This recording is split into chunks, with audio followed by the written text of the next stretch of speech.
Hi everyone, good morning, welcome to Unacademy NEET. आज है बच्चों 6 मार्च एंड आज आपका होने वाला है मंथन का थर्ड टेस्ट, जिसमें आपके दो चैप्टर्स आ रहे हैं ज़ूलॉजी के। One is digestion and absorption and other one is going to be breathing and exchange of gases. अब सब बच्चे मुझे बता दें कि यस मैम, कल हमने आपका डाइजेशन वाला रिवीजन अटेंड किया था। बता दो मैम को, कल मैंने स्पेशली आपके लिए एनसीईआरटी के थ्रू रिवीजन रखा था, one shot marathon of NCERT of digestion and absorption. It gained good response, अच्छा रिस्पॉन्स मिला। इसी वजह से बच्चों आज हम इस चैप्टर का, नेक्स्ट चैप्टर का मतलब breathing and exchange of gases का करने वाले हैं एनसीईआरटी मैराथन। एनसीईआरटी की एक लाइन को समझेंगे और फिर देखेंगे यार हमने अपने नोट्स में इतना किया था ना, इससे ज्यादा कर लिया तो कोई बात नहीं, इससे कम नहीं होना चाहिए। और वो आप यहाँ पर अभी देख ही लोगे कि इससे कम तो कतई नहीं था, इससे बहुत ज्यादा ही था। ठीक है, तो चालू करें। Everyone is energize. सब बच्चों ने केमिस्ट्री, फिजिक्स, बॉटनी रिवाइज कर लिए, क्योंकि अब इसके बाद टाइम नहीं बचेगा।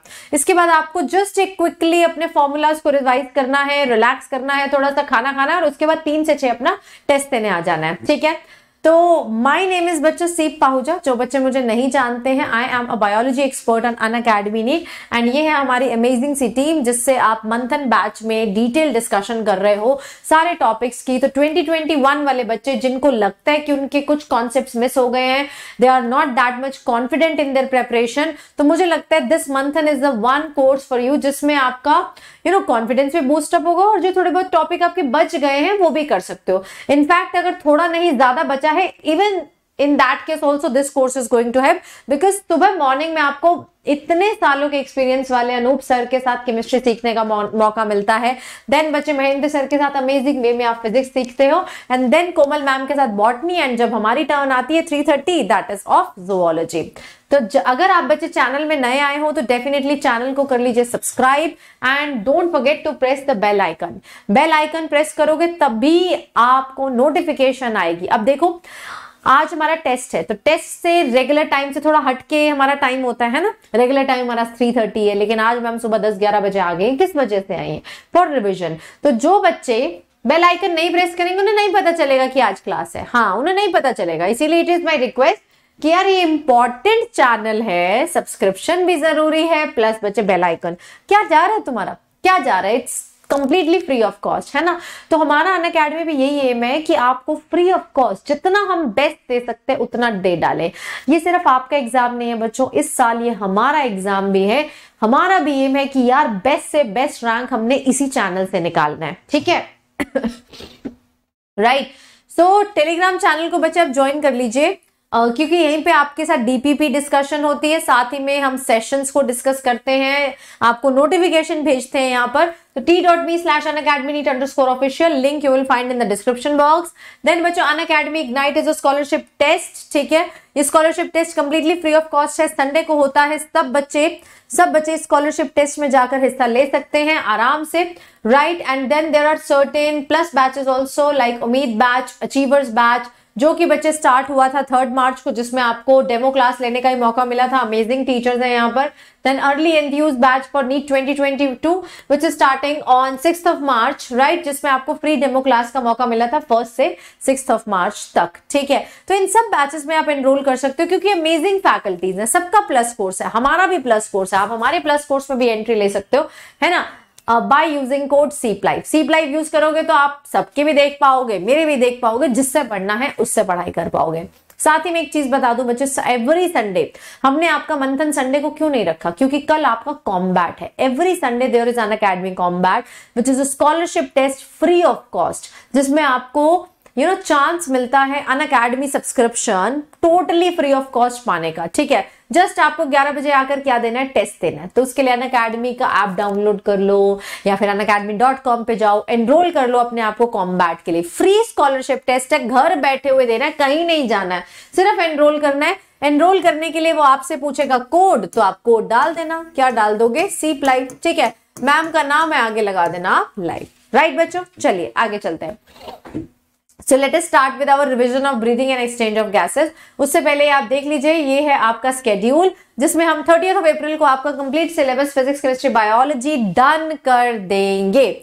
ठीक है। तो ये रिवीजन मैंने इंटेंशनली एनसीईआरटी से रखा है बिकॉज बहुत रिक्वेस्ट आई थी, बच्चे मुझे मैसेज कर रहे हैं टेलीग्राम पर, व्हाट्सएप, कि मैम आप हमें एक बार एनसीईआरटी से रिवाइज करा दीजिए, वन शॉट रिवीजन करा दो ताकि हमारा ब्रशअप हो जाए। तो ब्रशअप हो जाएगा 330 के लिए, फिर मार्क्स कम नहीं होने चाहिए, ठीक है, मार्क्स बिल्कुल कम नहीं होने चाहिए, मुझे मार्क्स चाहिए सबके बहुत अच्छे। 360 में से 350 से कम आपके बायोलॉजी में आने नहीं चाहिए, इतनी मेहनत करी है बच्चों हमने, ठीक है। So starting with breathing and exchange of gases, तो क्या कह रहे हैं, oxygen is utilised by organism to indirectly break down the simple molecules like glucose, amino acid, fatty acid to derive energy.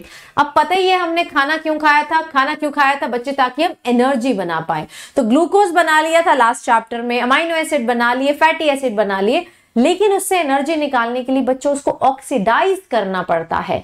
तो ऑक्सीडाइज करने के लिए आपको ऑक्सीजन अंदर चाहिए, तभी आप वहां से रेस्पिरेशन करके एटीपीज बना सकते हो, ठीक है। So also in this process CO2 is released which is harmful, है ना। जब आप ऑक्सीडेशन करोगे तो क्या निकलेगी, आपको रिएक्शन याद है रेस्पिरेशन की, क्या रिलीज होता है एटीपी के साथ साथ CO2, जिसको बॉडी से हमने एक्सहेल आउट करना है।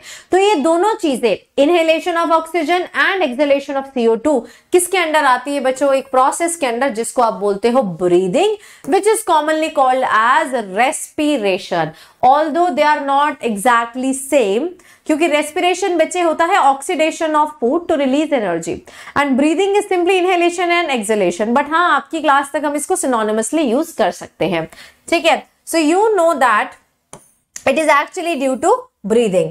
अब आपने अपनी चेस्ट पे हाथ रख के देखा, अप एंड डाउन हो रहा है, किस वजह से हो रहा है बच्चों, ब्रीदिंग की वजह से हो रहा है, क्योंकि आप इनहेल कर रहे हो, एक्सहेल कर रहे हो।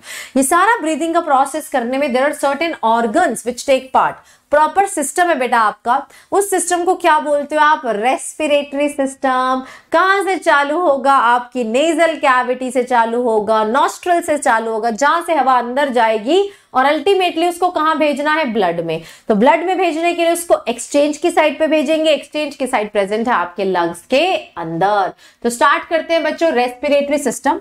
बट ह्यूमन का पढ़ने से पहले लोअर ऑर्गेनिज्म का देख लें कि लोअर ऑर्गेनिज्म में किस किस तरीके से रेस्पिरेशन होती है। सो जो सबसे लोअर ऑर्गेनिज्म बच्चों, उनमें एक्सचेंज और डिफ्यूजन से हो जाता है, बॉडी सरफेस कोई स्पेशल चीज प्रेजेंट नहीं है। कुछ ऑर्गेनिज्म ऐसे हैं जो अपनी स्किन के थ्रू एक्सचेंज कर लेते हैं, ठीक है। कुछ ऑर्गेनिज्म ऐसे हैं जहां पर गिल्स के थ्रू ये सारा काम हो रहा है। तो देख लेते हैं क्या क्या है। So mechanism of breathing very among different individual, अलग अलग है, हर ऑर्गेनिज्म की कॉम्प्लेक्सिटी अलग है, कुछ में सेलुलर लेवल है, टिश्यू है, कुछ में ऑर्गन है, कुछ में ऑर्गन सिस्टम है, इसीलिए अलग अलग टाइप का सिस्टम भी होगा, ठीक है। Depending upon mainly their habitat, कि यार वो हवा में है, पानी में है, या फिर लैंड पे है। लोअर इनवर्टिब्रेट्स की बात करें, लाइक सबसे पहला phylum sponges, second phylum coelenterate, third phylum platyhelminthes. इनमें एक्सचेंज कैसे हो जाएगा, इनमें एक्सचेंज बेटा कैसे हो जाएगा, सिंपल डिफ्यूजन। एनसीईआरटी की एक लाइन आपके लिए इंपॉर्टेंट है, ठीक है, from the entire body surface. चलो एक तो पता चल गया। अगला देखिए, अगला आता है earthworm. Earthworm use their moist cuticle. Moist cuticle, respiratory surface हमेशा क्या होता है, वेट होता है, ठीक है, मॉइस्ट क्यूटिकल।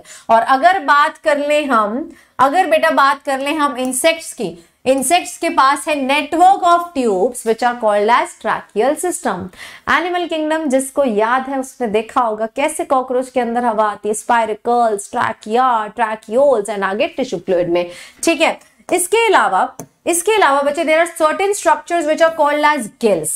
गिल्स के थ्रू जब रेस्पिरेशन होती है उसे आप बोलते हो ब्रेंकियल रेस्पिरेशन। सब बच्चे बताएंगे। अगर स्किन के थ्रू होती है तो क्या बोलते हैं, बताओ।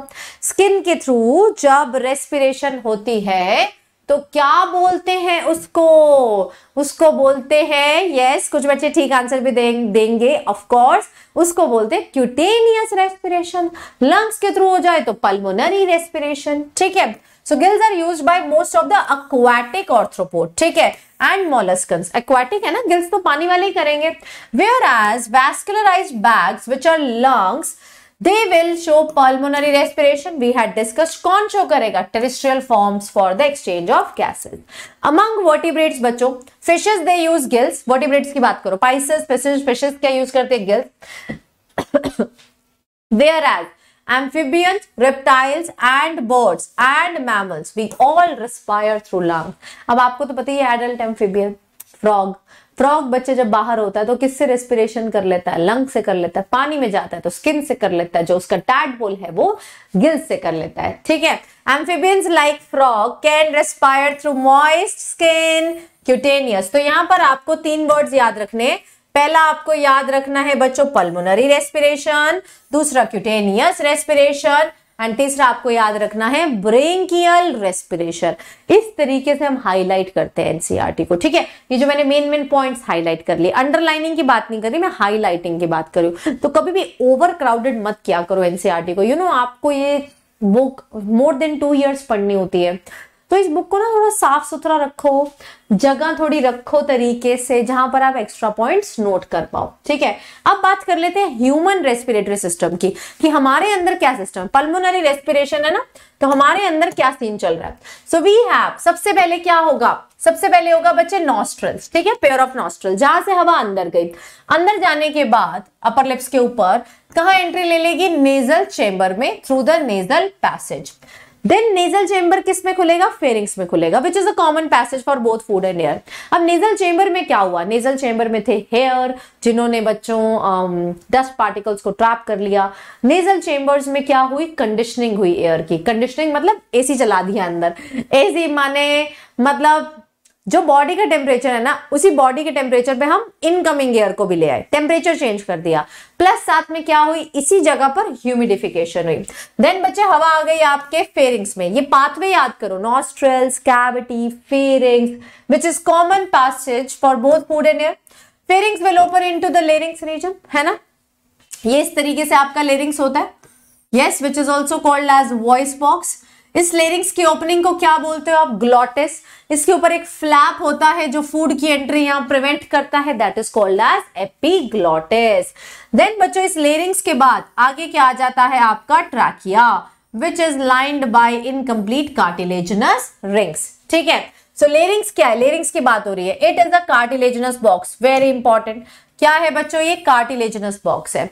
इसमें टोटल कितने तरीके के कार्टिलेज होते हैं? टोटल 9 कार्टिलेज है. 3 पेयर्ड है और 3 क्या है? अनपेयर्ड. आपको मैंने डायग्राम के साथ सिखाया हुआ है. There is going to be epiglottis, there is going to be thyroid cartilage जो एडम्स एप्पल बनाता है लड़कों में, there is going to be cricoid, arytenoid, corniculate, cuneiform. ये सब क्या है? लेरिंग्स के कार्टिलेज है. प्लस बच्चे लेरिंग्स के पास क्या प्रेजेंट होगा? vocal cords, true vocal cords and false vocal cords, which are going to help in sound production. तो जो आवाज आती है बच्चों, है ना, कौन सा यंत्र बोलते थे तुम? कोई तो यंत्र का नाम लिया था. देयर इज सम यंत्र, है ना, सम यंत्र, है ना. तो sound production is actually done by your voice box. ठीक है. Hence it is called as a sound box. तो हमारे में साउंड बॉक्स क्या है? लेरिंग्स. किसी को याद है एनिमल किंगडम में बर्ड्स में क्या होता था? देखिए जरा, बर्ड्स में क्या होता था. तो जो बर्ड्स में साउंड बॉक्स है, that is called as, yes, सोचो क्या बोलेंगे उसको? सीरिंग्स बोलेंगे. लेरिंग्स सीरिंग्स मिलता जुलता है. सो ड्यूरिंग स्वॉलोइंग बच्चों, ये जो ग्लॉटिस है can be covered by elastic cartilage flap which is called as epiglottis. वो उसको ढक लेगा और फूड को यहां पर एंट्री नहीं होने देगा. ठीक है. देन आता है trachea. It's a straight tube. ठीक है. Extending up to the mid thoracic cavity which divides at the level of, ये देखिए आगे ट्रैकिया क्या कर जाती है? डिवाइड कर जाती है एट T5. Very important. कहां पर डिवाइड करती है? 5th thoracic vertebra into right and left primary bronchi. तो ये जो मैंने डिविजन बनाए हैं, ये क्या बनाए हैं? Primary bronchi. ये प्राइमरी ब्रोंकाई किस में एंट्री मारते हैं? लंग्स में एंट्री मारेंगे. Then primary into secondary, secondary tertiary, tertiary के बाद बच्चों आगे आपका ब्रोंक्यूल्स, है ना, initial bronchioles, terminal bronchioles, respiratory bronchioles, then alveolar duct and ultimately alveoli.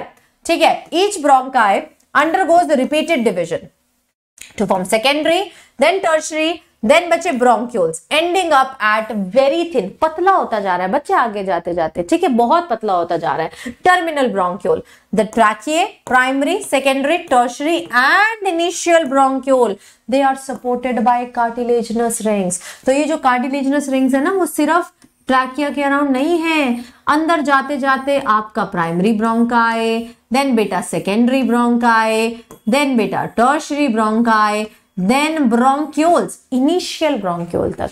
Terminal में क्यों नहीं है? क्योंकि बच्चे आगे जाते जाते पैसेज बहुत नैरो होता जाता है, तो नैरो पैसेज पे हम वो रिंग नहीं लगा सकते हैं, ठीक है। तो इनिशियल ब्रोंक्यूल्स तक, हाईलाइट दिस पॉइंट कि आपकी कार्टिलेजिनस रिंग्स कहां तक है? इनिशियल ब्रोंक्यूल तक।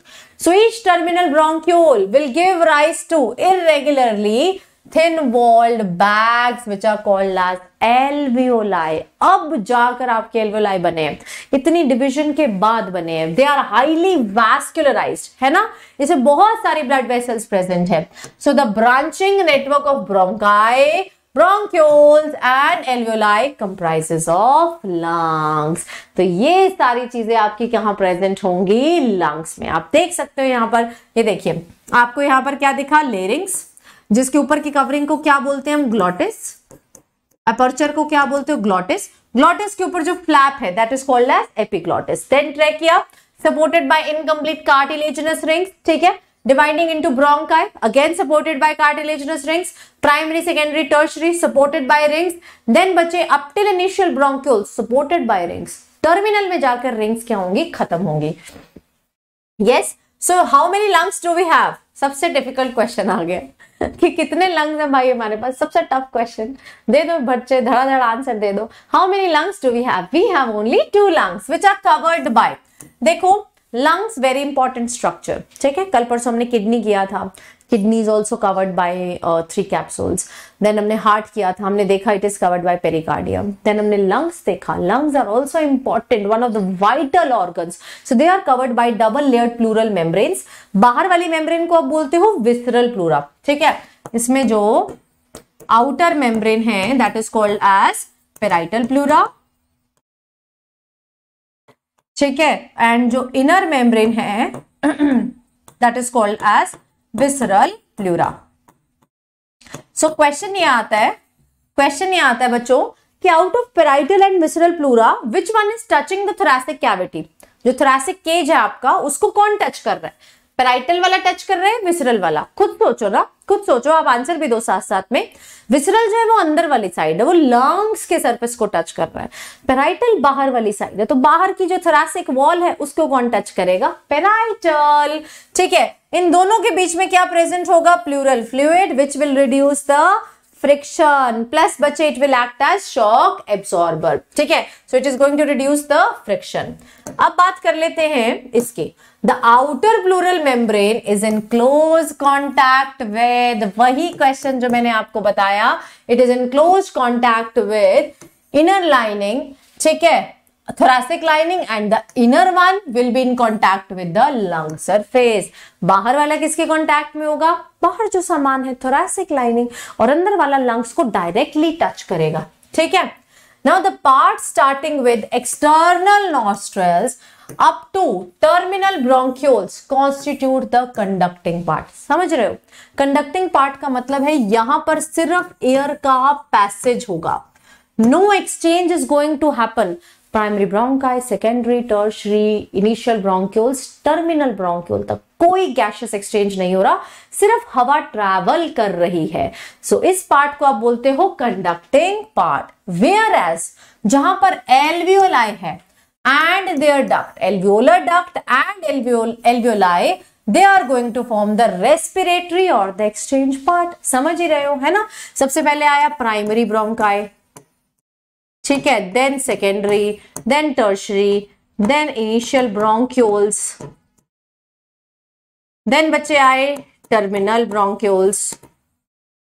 यहां तक सिर्फ हवा जा रही है, नो एक्सचेंज इज हैपनिंग, तो ये जाएगा कंडक्टिंग पाथ पे। इसके बाद आता है बच्चे respiratory bronchioles, alveolar ducts and finally alveoli. यहां पर आकर एक्चुअल एक्सचेंज हो रहा है, तो ये बन जाएगा रेस्पिरेटरी पार्ट और द एक्सचेंज पार्ट, ठीक है। तो कंडक्टिंग रीजन में क्या हो रहा है ये देखिए, conducting region will only transport the air to the alveoli, उसका काम है भेजना अंदर, बस, ठीक है।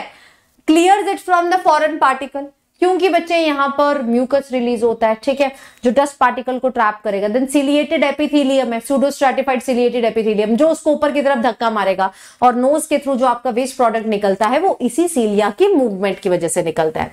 देन बच्चों मैंने आपको बताया कि नेजल कैविटी में क्या हो रही है, ह्यूमिडिफिकेशन हो रही है, कंडीशनिंग हो रही है। Also brings the air to the body temperature. अब पता चला जो हमने बात की थी। देखो हम हो सकता है बातों को ड्यूरेशन चेंज कर दे, कोई बात स्टार्टिंग में कर ले, कोई बात किसी और चैप्टर में कर दे, बट डेफिनेटली वो बात कहीं ना कहीं आपकी एनसीईआरटी से ही लिंक्ड होगी। यस,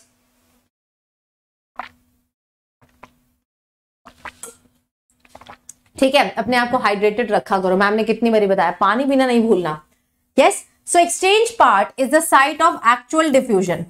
जहां पर एक्सचेंज हो रहा है वहां पर एक्चुअल में ऑक्सीजन उठ के एल्वियोलाई से आ रही है ब्लड के पास, CO2 उठ के जा रहा है वापस एल्वियोलाई के पास, ठीक है, and it is going to happen between blood and the atmospheric air. अब बात करते हैं लंग्स के बारे में।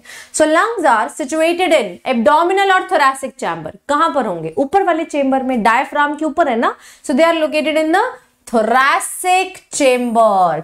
अगर इस थोरैसिक चेंबर को देखें तो यार लंग्स के वेंट्रल साइड पे, आगे वाले साइड पे क्या है, स्टर्नम, पीछे डोर्सल साइड पे क्या प्रेजेंट है, वर्टिब्रल कॉलम, और लैटरल साइड पे क्या प्रेजेंट है, आपके रिब्स। तो ऐसा लग नहीं रहा कि यार इन्होंने पिंजरा बना दिया इस तरीके से, आगे स्टर्नम लगा दी, पीछे वर्टिब्रल कॉलम, साइडों पे रिब्स लगा दिए, तो क्या बन गया है, एक तरीके से केज बन गया है। This is called as thoracic chamber और the rib cage, which is anatomically air tight. क्या है बच्चों, एयर टाइट।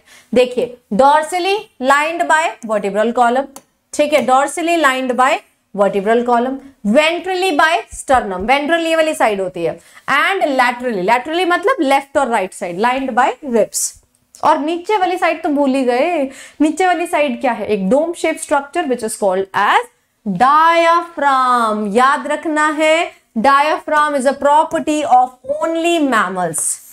सिर्फ किस में पाया जाता है, ओनली मैमल्स। तो जो डायफ्राम की मसल्स हैं, फ्रेनिक मसल्स, वो भी सिर्फ कहां पर मिलेंगी आपको, सिर्फ कहां पर मिलेंगी बच्चों, मैमल्स में ही मिलेंगी। यस, कहां पर मिलेंगी बेटा, मैमल्स में मिलेंगी, फ्रेनिक मसल्स बोलते हैं। Now the anatomical setup of lungs in the thorax is such that any change in the volume of the thoracic cavity will be reflected upon the lungs। बिल्कुल ठीक बात है कि अगर आपके थोरैसिक कैविटी का वॉल्यूम चेंज हुआ तो अंदर लंग्स का वॉल्यूम भी तो चेंज होगा, है ना। Any change in the cavity is going to affect your lungs, आपके पल्मोनरी वॉल्यूम भी चेंज होंगे। So such an arrangement is essential for breathing, क्योंकि अल्टीमेटली आप देखोगे हम वॉल्यूम चेंज करते हैं थोरैसिक कैविटी का, रिब्स की मूवमेंट से, डायफ्राम की मूवमेंट से, और वही रिफ्लेक्ट कहां पर होता है, आपके लंग्स में होता है, ठीक है। तो एक रेस्पिरेशन में 5 स्टेप्स इन्वॉल्व है। सबसे पहले तो तुम हवा अंदर लोगे, दैट इज ब्रीदिंग। सबसे पहला step is the pulmonary ventilation. Pulmonary word related to lungs, आपने एयर को अंदर लिया, CO2 को बाहर फेंका, दैट इज पल्मोनरी वेंटिलेशन। अब बच्चे जो हवा, यहां पर समझो, so the first step is going to be entry of oxygen rich air and exit of CO2 rich air, ठीक है। ये हो गया पहला स्टेप, जिसको इन्होंने क्या नाम दिया, पल्मोनरी वेंटिलेशन।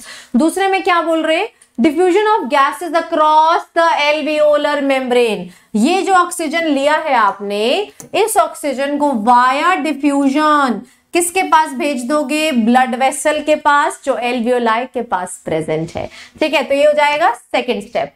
देन बच्चे ये जो ऑक्सीजन आई, ये ट्रांसपोर्ट हो जाएगी नेक्स्ट रीजन पर, कहां पर, टिश्यूज के पास, ठीक है। कहां पहुंच गई, ये उस ब्लड वेसल में पहुंच गई जो किसके नजदीक है, टिश्यूज के पास, ठीक है। ट्रांसपोर्ट हो गया गैस, ऑक्सीजन ट्रांसपोर्ट हो गया। देन बचे diffusion of this oxygen from blood to tissues, blood to tissues आपने डिफ्यूज कर लिया, again diffusion, high concentration to low concentration. Then बच्चे इस टिश्यू ने क्या कर लिया होगा, ऑक्सीजन को यूज कर लिया होगा, that is called as cellular respiration, जो आपने बात की चैप्टर नंबर 14 में, जिसमें उसने एनर्जी बनाई। देख रहे हो, सबसे पहले सिंपल इनहेलेशन, एक्सहेलेशन, डिफ्यूजन, ताकि हम एल्वियोलाई से उसको ब्लड में लेके आए, ब्लड में उसको ट्रांसपोर्ट किया, ट्रांसपोर्ट करने के बाद फिर डिफ्यूज कर दिया टिश्यूज में। देन बच्चे यहाँ पर टिश्यूज ने क्या बनाया होगा, CO2 फिर से ट्रांसपोर्ट किया हमने उस ब्लड वेसल के पास जो कि एल्वेलाई के पास है। देन बच्चे यहां से भेजा एल्वेलाई में, एल्वेलाई से बाहर। तो ये सारे स्टेप्स हम डिस्कस करने वाले हैं इस चैप्टर में। सबसे पहले बात करते हैं स्टेप नंबर 1 की, कि ऑक्सीजन अंदर क्यों आया, कार्बन डाइऑक्साइड बाहर क्यों गया। That means we are going to talk about your pulmonary ventilation. We are going to talk about breathing. ठीक है, breathing के बारे में बात कर रहे हैं। So breathing involves 2 stages. पहली स्टेज जिसमें आप ऑक्सीजन रिच एयर अंदर लेते हो, that is called as inspiration, and इसका opposite, you release out CO2 rich air, this is called as expiration, in which the alveolar air is released out. अब ध्यान देना, now the movement of air into and out of the lungs is carried out by creating a pressure gradient between lungs and the atmosphere. ये कहना चाह रहे हैं कि हवा अंदर तभी जाएगी अगर डिफरेंस इन प्रेशर होगा। अगर दोनों जगह ऑक्सीजन का सेम प्रेशर चल रहा है तो हवा नहीं अंदर आएगी, प्रेशर डिफरेंस होना चाहिए। और रूल कहता है that a gas always flows from high partial pressure to the region of low partial pressure. ठीक है, तो अगर बाहर ऑक्सीजन का पार्शियल प्रेशर ज्यादा है, अंदर कम है, तभी हवा अंदर आएगी। तो मतलब अगर तुम चाहते हो कि हवा अंदर आए तो अंदर का प्रेशर तुम्हें कम करना पड़ेगा। यस और नो, सब बच्चे मानते हैं कि नहीं? अंदर का प्रेशर हमें क्या करना पड़ेगा, कम करना पड़ेगा। और प्रेशर तो बच्चे हम खुद से चेंज नहीं कर सकते, लेकिन बॉयल्स लॉ कहता है कि यार वॉल्यूम अगर तुम बढ़ा दोगे तो प्रेशर कम हो जाएगा, प्रेशर कम तो हवा अंदर। यस, तो अब हम इनहेलेशन में जो भी कोशिश करने वाले हैं वो हम अंदर का वॉल्यूम बढ़ाएंगे, वॉल्यूम बढ़ाएंगे तो प्रेशर कम तो एयर अंदर। सो इंस्पिरेशन बच्चों is going to occur when the pressure within the lungs, which is called as intrapulmonary pressure, is less than the atmospheric pressure, है ना? तभी high pressure to low pressure आएगा। That is, there is a negative pressure in the lungs with respect to atmospheric pressure. Very important line कि बाहर के comparison में अंदर pressure कम है, तो इसको बोलोगे there is a negative pressure in our lungs। ठीक है, सिमिलरली एक्सपिरेशन कब होगी?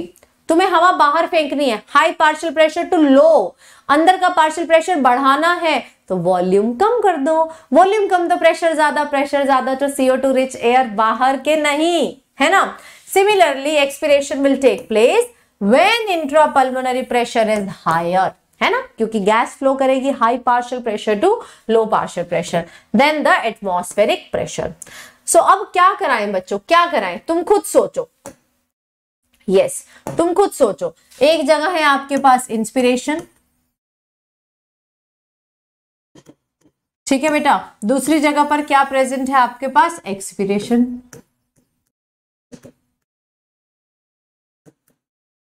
यस, इंस्पिरेशन में क्या कराना है? अंदर का वॉल्यूम बढ़ाना है, प्रेशर कम करना है ना? प्रेशर कम करना है। तो इंस्पिरेशन में सबसे पहले हम क्या करेंगे? एक्सटर्नल इंटरकॉस्टल मसल्स को क्या करा देंगे? कॉन्ट्रैक्ट करा देंगे। क्या करा देंगे? कॉन्ट्रैक्ट, जिसकी वजह से बच्चे रिब्स कहां पर जाएंगे? आउटवर्ड्स। कहां पर जाएंगे बच्चों? आउटवर्ड्स। ठीक है, and upwards. That means volume increase हो गया, है ना? वॉल्यूम इंक्रीज हो गया, लेकिन किस एक्सिस में? डॉर्सो वेंट्रल एक्सिस में ना? ये वाली आपकी डॉर्सल साइड है, ये वाली आपकी वेंट्रल साइड है। So volume is increased in dorso ventral axis. मानते हो कि नहीं? सब बच्चे यस लिखते जाना जो मानते हैं। देन बच्चे हम फ्रेनिक मसल्स, डायाफ्राम की जो मसल्स है, ठीक है, फ्रेनिक मसल्स को भी क्या कराएंगे? कॉन्ट्रैक्ट करा देंगे। क्या करा देंगे? कॉन्ट्रैक्ट करा देंगे। अगर डायफ्राम की मसल कॉन्ट्रैक्ट हुई तो बेचारा जो डायफ्राम डोम शेप बैठा था वो क्या हो जाएगा? फ्लैट हो जाएगा। So diaphragm is going to get flattened. अगर डायफ्राम आपका फ्लैट हो गया, देखो पहले ऐसे था, फिर ऐसे हो गया, तो इतनी जो स्पेस थी जो पहले नहीं थी वो भी एंट्री हो गई, है ना। That means volume of thoracic cavity is going to increase in this axis. This is anterior posterior axis. ठीक है, तो वॉल्यूम तो इंक्रीज हुआ, लेकिन किस एक्सिस में? एंटीरियो पोस्टीरियर एक्सिस।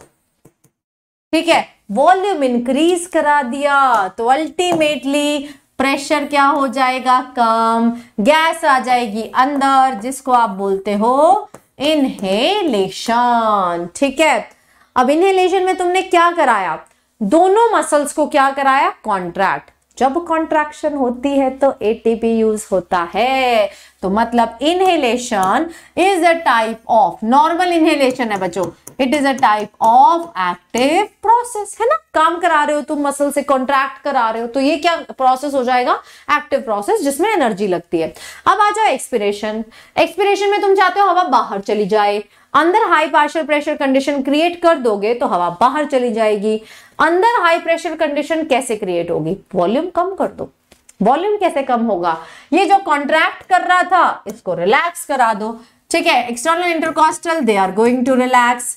ठीक है, ताकि रिब्स अपनी नॉर्मल पोजीशन पे चले जाएं, इनवर्ड नहीं जाएंगे। यहां पर तो आउटवर्ड जा रहे हैं, लेकिन एक्सपिरेशन के टाइम पे वो नॉर्मल पोजीशन पे चले जाएंगे। ठीक है, प्लस डायफ्राम को क्या करा दो? फ्रेनिक मसल्स को भी क्या करा दो? रिलैक्स, ताकि डायफ्राम अपना फिर से डोम शेप हो जाए, ज्यादा नहीं, नॉर्मली जितना प्रेजेंट था उतना हो जाए, जिसकी वजह से बच्चे वॉल्यूम क्या हो जाएगा? डिक्रीज हो जाएगा दोनों एक्सिस में, डॉर्सोवेंट्रल भी और एंटीरियर पोस्टीरियर एक्सिस में।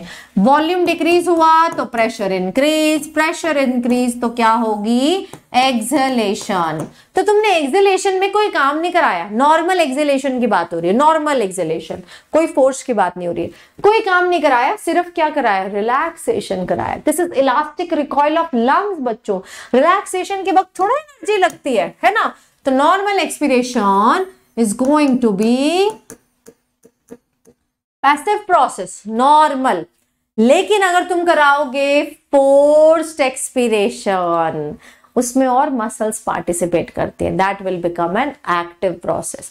forced inspiration, इसमें और एक्टिव प्रोसेस हो जाएगा। तो सिर्फ एक ही प्रोसेस पैसिव होता है, दैट इज नॉर्मल एक्सपीरेशन। ये बात पता चली, पल्ले पड़ गई, है ना, घुस गई। बताओ बच्चों, अंदर समा चुकी है ये बात या नहीं समाई है?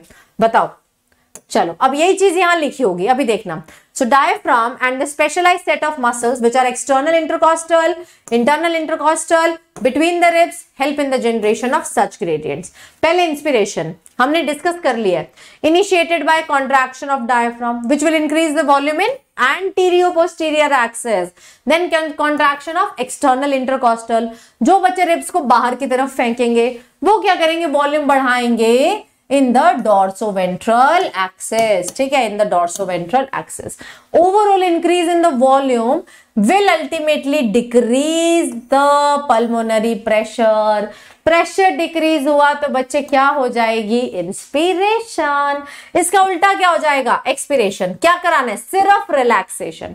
डायफ्राम को भी रिलैक्स करा दो, एक्सटर्नल इंटरकॉस्टल को भी रिलैक्स करा दो, ताकि दोनों अपनी पुरानी पोजीशन पे चले जाएं, अंदर ना चले जाएं, जहां पर पहले थे नॉर्मली वहीं पर चले जाएं।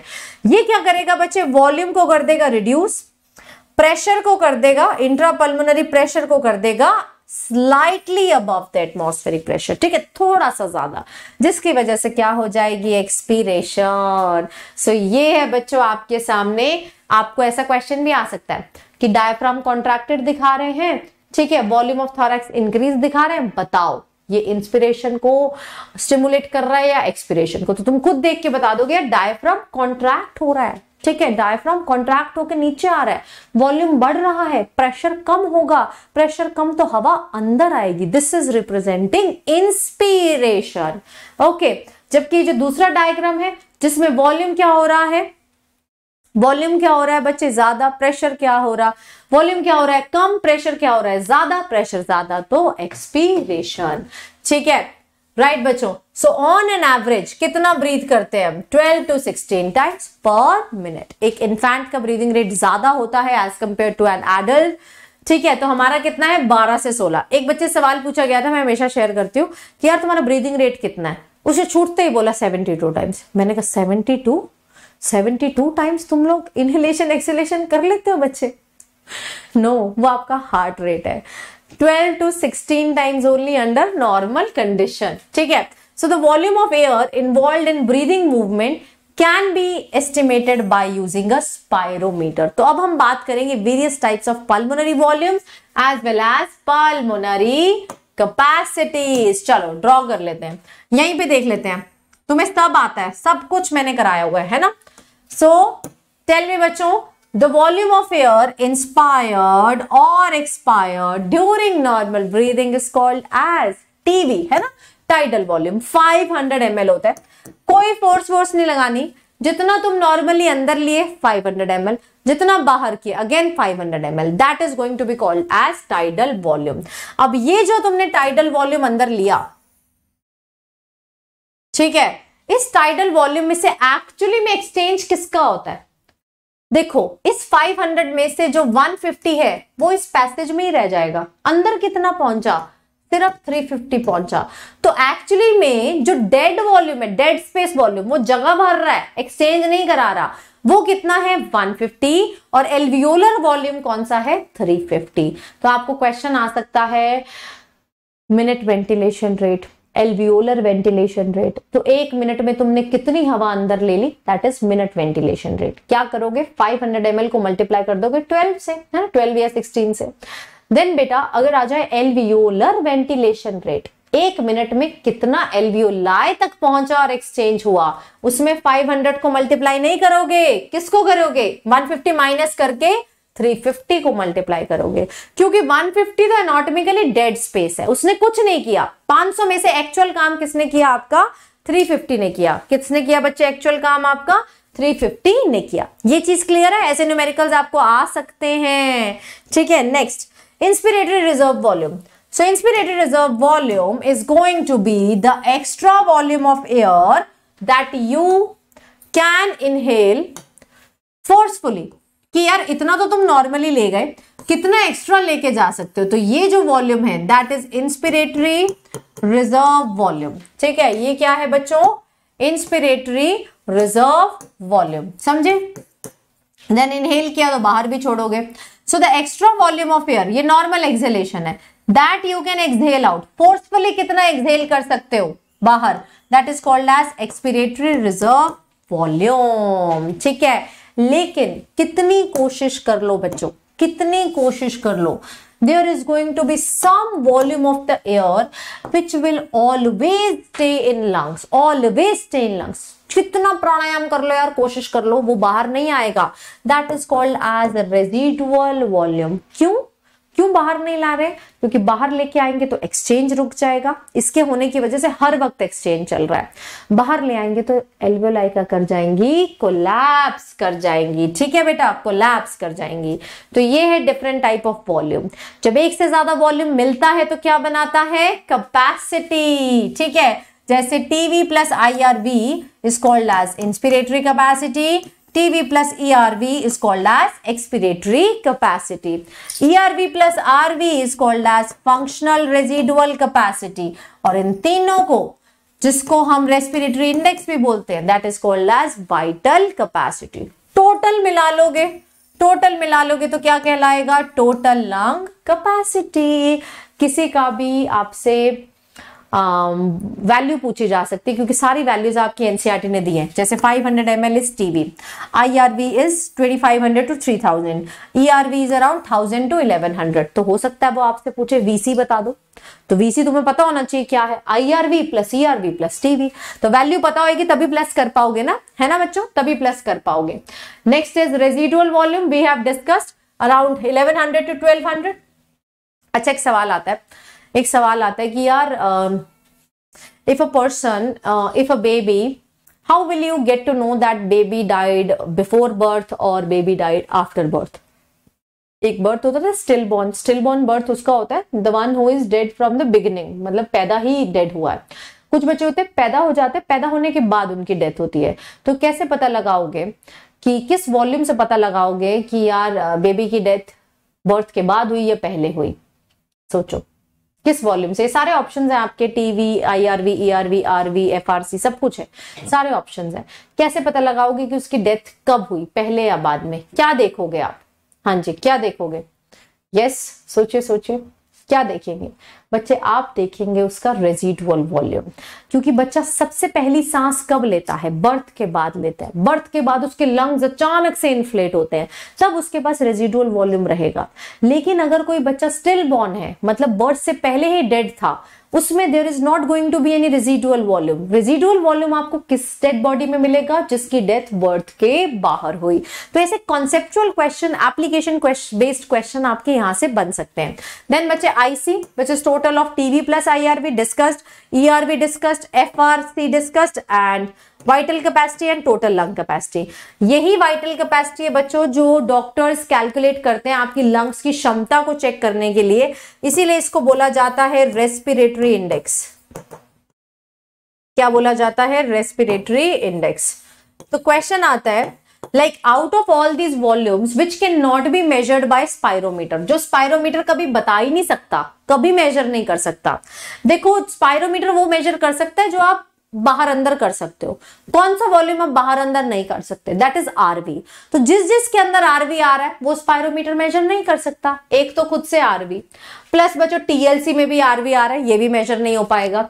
देन एफआरसी में भी क्या आ रहा है? RV. So RV, FRC as well as TLC, ये तीन चीजें ऐसी हैं जो स्पायरोमीटर से आप पता नहीं लगा सकते। नेक्स्ट आता है concept of exchange of gases. देखो, ब्रीदिंग हो गई, ठीक है, ब्रीदिंग हो गई, आपने हवा अंदर एल्वियोलाई तक ले ली। अब ऐसा क्या हुआ कि वो ऑक्सीजन एल्वियोलाई से उठ के ब्लड में आया, एक्सचेंज कैसे होगा वो करने वाले हैं। So alveoli, these are primary site of exchange. कहां पर करना है? एल्वियोलाई में। Exchange also occurs between blood and the tissue, ठीक है, दो जगह एक्सचेंज हो रहा है बताया था, एक तो एल्वियोलाई और ब्लड के बीच में, दूसरा हो रहा है ब्लड और टिश्यूज के बीच में, ठीक है, ये दो जगह ही हो रहा है एक्सचेंज, है ना।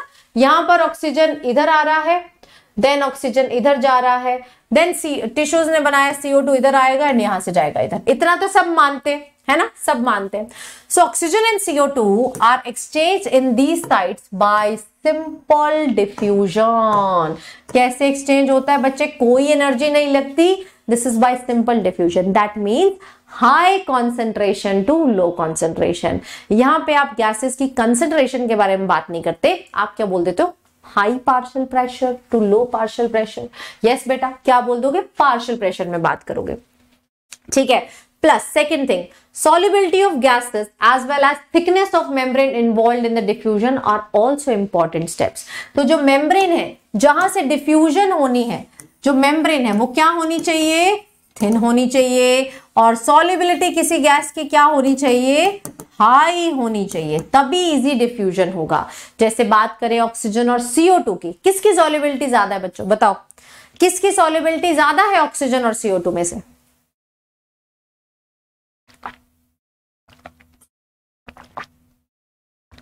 किसकी सॉल्युबिलिटी ज्यादा है? CO2 की ज्यादा है ना, तो वो ज्यादा इजीली डिसॉल्व हो जाएगा। प्लस जितनी पतली मेम्ब्रेन होगी उतना ही इजी क्या होगा? एक्सचेंज होगा। So the pressure contributed by individual gas in a mixture is called as partial pressure, ठीक है। जैसे, और यही पार्शियल प्रेशर है बच्चों जो आपकी डिफ्यूजन में हेल्प करेगा। तो पार्शियल प्रेशर का अगर ग्रेडियंट बनेगा, मतलब एक जगह हाई होगा दूसरी जगह लो होगा, तभी ऑक्सीजन या CO2 मूव करेंगे। मतलब अगर ऑक्सीजन यहां से यहां आने चाहती है तो बाहर इसका प्रेशर हाई होना चाहिए, अंदर इसका प्रेशर लो होना चाहिए। अगर ऑक्सीजन यहां से यहां जाना चाहती है तो यहां पर प्रेशर हाई होना चाहिए, यहां पर प्रेशर लो होना चाहिए। तो अब यहां पर जरा देखो, प्रेशर के बारे में देखो। सबसे पहला मैंने एक्सचेंज बताया था आपको, ये देखो सिंपल सी चीज समझो, ये आपका एल्वियोलाई, ठीक है, एल्वियोलाई के पास वाली ब्लड वेसल्स, ब्लैक से बना दी मैंने ब्लड वेसल, ठीक है। चलिए, और ये है आपकी एटमॉस्फेरिक एयर। एटमॉस्फेरिक एयर में ऑक्सीजन कितना है? 159। सिर्फ ऑक्सीजन को देखना, एल्वियोलाई के अंदर कितना है? 104। आसानी से आ सकता है कि नहीं आ सकता? ऑक्सीजन अंदर आ सकता है। 159 से उठ के किसके पास आ जाएगा? 104 पे आ जाएगा। देन बच्चे, यहां पर लंग्स के पास आ रहा था डीऑक्सीजनेटेड ब्लड। डीऑक्सीजनेटेड ब्लड में कितना था? 40 था ऑक्सीजन। देख लो यहां पर लिखा हुआ है कितना था? 40 था। तो 104 से ऑक्सीजन 40 पे जा सकता है कि नहीं जा सकता? यस, चला गया। इसने उस ब्लड को क्या बना दिया? ऑक्सीजनेटेड बना दिया। पहले जहां ऑक्सीजन 40 था, अब वहां ऑक्सीजन कितना हो गया है? 95, है ना? कितना हो गया? ये देखिए 95 हो गया है। यस, तो यहां से चलता आ रहा है 95 वाला ऑक्सीजन किसके नजदीक आ गया है? आपके टिश्यूज के नजदीक आ गए। यहां पर बैठे हैं आपके टिश्यूज। अब आप जानते हो कि टिश्यूज में क्या हो रही है? रेस्पिरेशन। क्या हो रही है बच्चे टिश्यूज में? रेस्पिरेशन। तो यहां नेचुरल सी बात है, ऑक्सीजन यूज हो चुके, कम है ऑक्सीजन। कितना है? सिर्फ 40 है। ये देखिए कितना है ऑक्सीजन? 40 है। तो ये 95 वाला चलता आ रहा था, है ना? जैसे ये 95 वाली ब्लड वेसल पहुंची टिश्यूज के पास, है ना? यहां कितना है? 95। जैसे ही पहुंची टिश्यूज के पास, आसानी से high pressure to low pressure जा सकता है कि नहीं जा सकता? बताओ बच्चे। ऑक्सीजन का ट्रांसपोर्ट समझ आया? कैसे एक्सचेंज हो रहा है? Exchange will always happen from high partial pressure to low partial pressure. 159 to 104, 104 to 40, 40 को इसने बना दिया 95। अब प्लीज प्लस मत करने बैठ जाना कि मैम 104 प्लस 40 तो कितना होता है? ज्यादा हो जाता है, आपने 95 लिख दिया। No, this is not basic maths. समझो, ये बायोलॉजी है, ठीक है? तो 95 से अब जा सकता है अगेन हाई टू लो 40 तक। अब बात करते हैं आपके CO2 की। किसके बारे में बात करेंगे? CO2 की। CO2 को हम लिख लेते हैं किसी अलग रंग से, ठीक है? तो टिश्यूज ने क्या बनाया? CO2 बनाया। कितना बनाया? 45 चल रहा था। यहां पर कितना चल रहा था बच्चे? 45। यही सारा 45 टिश्यूज ने किसको दे दिया? ब्लड को दे दिया, ठीक है? ब्लड को दे दिया, राइट? कितना दे दिया? 45 दे दिया। यहां दे देते हैं, रुक जाओ।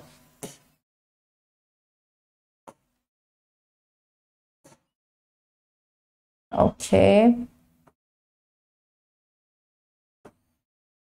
CO2 का ट्रांसपोर्ट अलग में करते हैं, ठीक है? सो टिश्यूज के पास 45 CO2 बना। इन्होंने 45 किसको दे दिया? ब्लड को दे दिया, ठीक है? चलता हुआ आ रहा है, ट्रांसपोर्ट हो रहा है। ट्रांसपोर्ट होके किसके पास पहुंचा? एल्वियोलाई के पास पहुंचा। कितना है? 45। और एल्वियोलाई में कितना है? 40। तो यहां पर मैं लिख देती हूँ यार 40।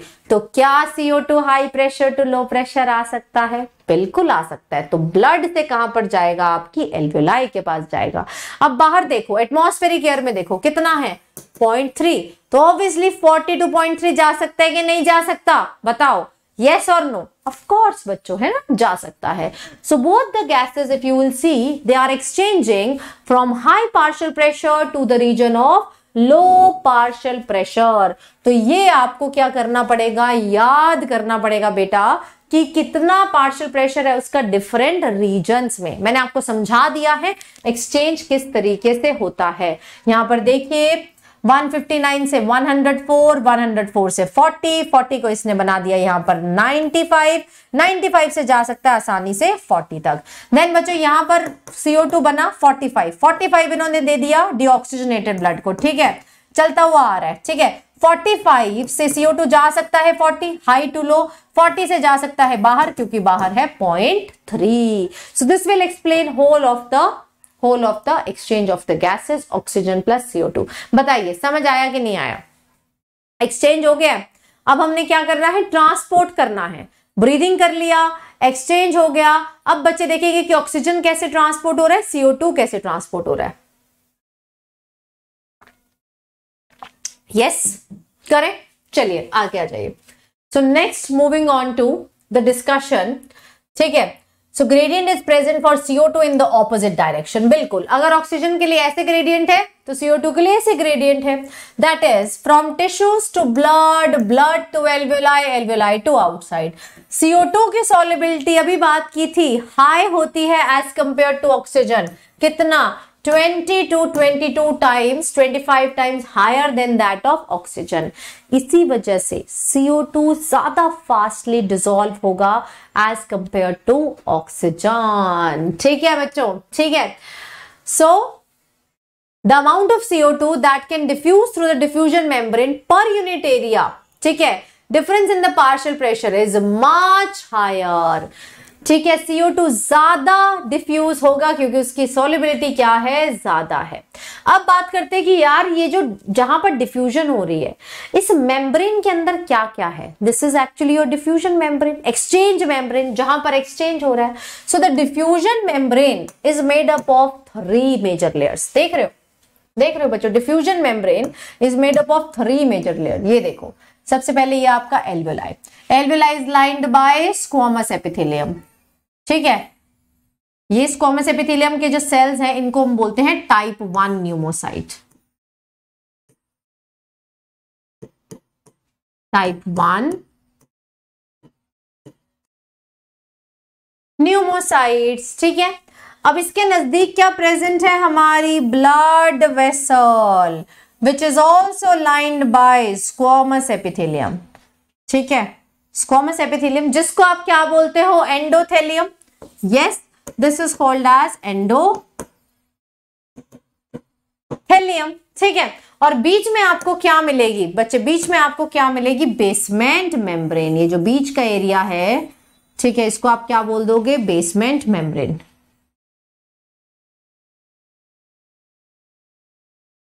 This is called as basement membrane.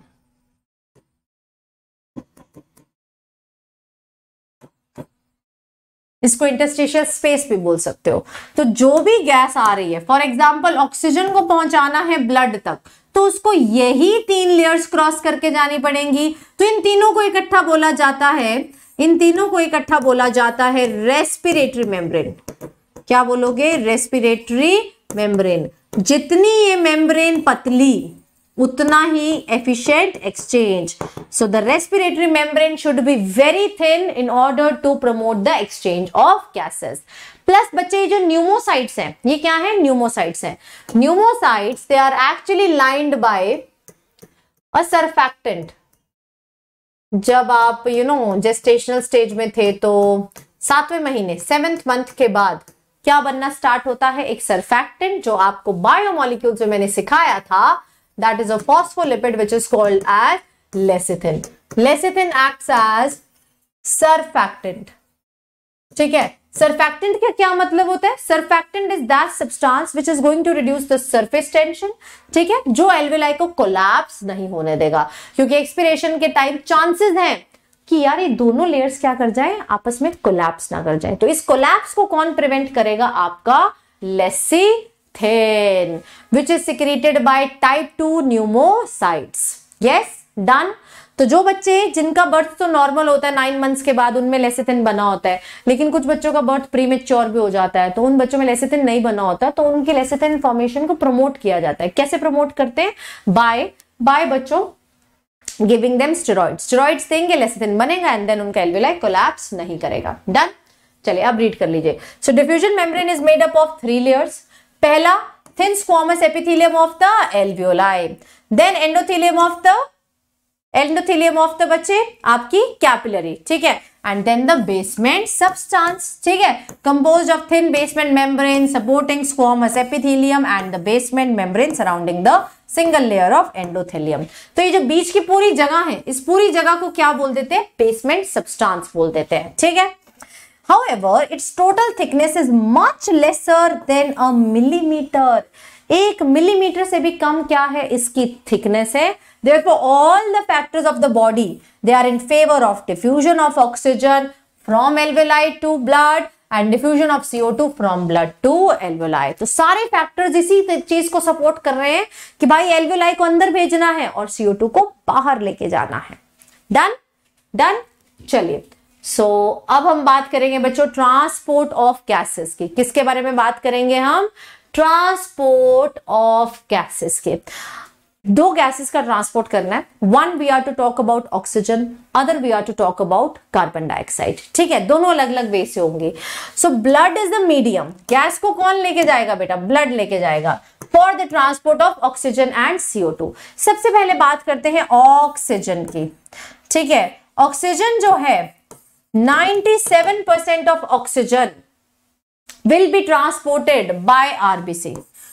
कौन लेके जाएगा बेटा इनको, आरबीसी। आरबीसी के क्या पास क्या प्रेजेंट है? हेमोग्लोबिन। हेमोग्लोबिन और ऑक्सीजन रिवर्सिबली बाइंड करते हैं और क्या बनाते हैं? Oxy haemoglobin. तो 97% ऑफ ऑक्सीजन ऐसे जाएगा, बचा हुआ बचे 3% of oxygen will transport in the form of dissolved form with plasma. देखो ऑक्सीजन की सॉल्युबिलिटी कम है तो सिर्फ 3% ही प्लाज्मा के साथ डिसॉल्व हो के जाता है। CO2 की ज्यादा है तो वो थोड़ा ज्यादा जाएगा।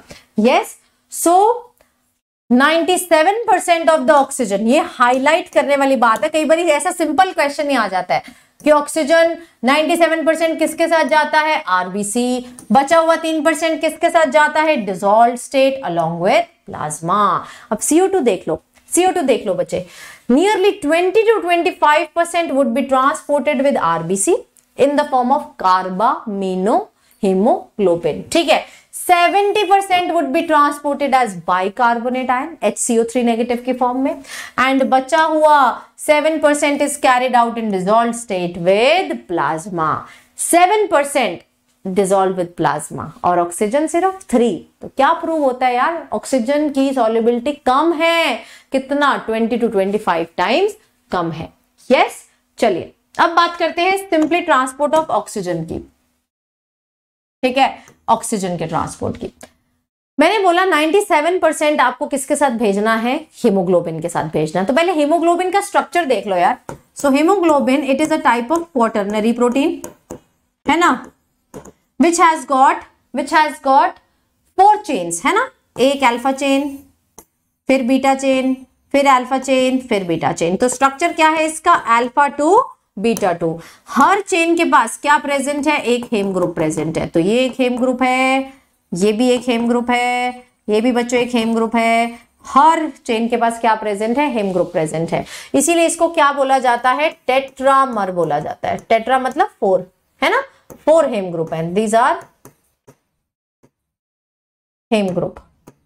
तो जब हम हीमोग्लोबिन को तोड़ के देखते हैं, एक तो बच्चे इसके पास आयरन कंटेनिंग हेम ग्रुप होता है, दूसरा बेटा इसके पास क्या प्रेजेंट होता है? प्रोटीनेशियस पार्ट, जिसको हम बोलते हैं ग्लोबिन, जो कि अमाइनो पार्ट है, जिसके पास अमीन ग्रुप है। ठीक है, तो ऑक्सीजन एक्चुअली में कौन से हिस्से के साथ जुड़ता है? Oxygen binds with heme group, याद रखना है।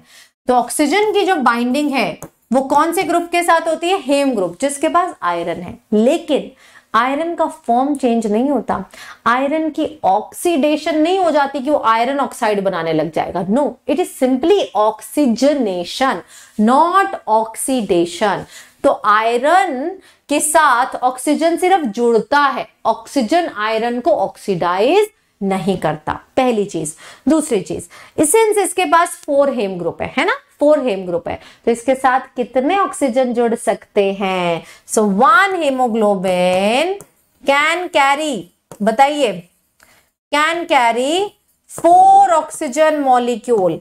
बट क्या ये चारों के चारों ऑक्सीजन एक साथ चढ़ जाते हैं हेमोग्लोबिन पर? नहीं, पहले एक चढ़ता है, उसकी एफिनिटी बढ़ती है, फिर दूसरा, फिर तीसरा और फिर चौथा, और लास्ट में वो क्या बना लेते हैं? HbO2। This is called as oxyhaemoglobin, जब चारों ऑक्सीजन उसके साथ बाइंड होते हैं। अब देख लेते हैं बच्चों क्या लिख रही है हमारी NCERT. Haemoglobin is a red coloured pigment present in RBC. Oxygen will bind with hemoglobin in a reversible manner.